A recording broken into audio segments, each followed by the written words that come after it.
বর্তমানে জি বাংলার অন্যতম সেরা ধারাবাহিক ফুলকি প্রতি সপ্তাহের টিআরপি তালিকায় বাজিমাত করে।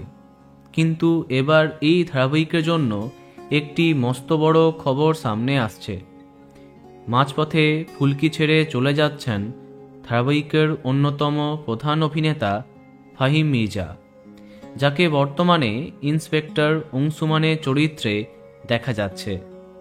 মিঠাইয়ের পরে ফুলকিতে তার অভিনীত এই চরিত্রটাও দর্শকের ভারী পছন্দ হয়েছে।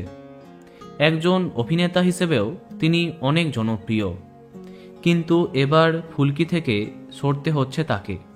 নেপথ্যে একটি সুখবর, চলো সবটা জানা যাক। আবার ধারাবাহিকে নায়ক চরিত্রে কাজ করবেন ফাহিম। জনপ্রিয় চলতি ধারাবাহিক চ্যাটার্জি বাড়ির মেয়েরা, যেখানে গল্পের নায়ক একজন সুপারস্টার, সেই সুপারস্টার অরুণ চ্যাটার্জির চরিত্রে এন্ট্রি নেবেন ফাহিম। ইতিমধ্যে শুটিং আরম্ভ করে দিয়েছেন তিনি। গল্পে তার বিপরীতে দেখা যাবে টেলিনায়িকা স্নেহা দেবকে, যাকে এর আগে অনুরাগের ছোঁয়াতে আমরা দেখেছি। আকাশাটে চলছে এই নতুন গল্প। সম্ভবত আর কিছু মাস চলবে চ্যাটার্জি বাড়ির মেয়েরা। এই ধারাবাহিকে ফাহিমকে আরও একবার দেখা যাবে পজিটিভ চরিত্রে।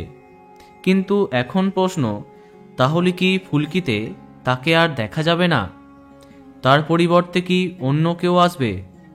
শোনা যাচ্ছে বেশ কিছু পর্বে তাকে দেখা যাবে না, কিন্তু সম্ভবত অংশুমান চরিত্রে মুখের পরিবর্তন হচ্ছে না। ফাহিমকেই দেখা যাবে সেই চরিত্রে, তবে অনেক দিনের বিরতি হতে পারে।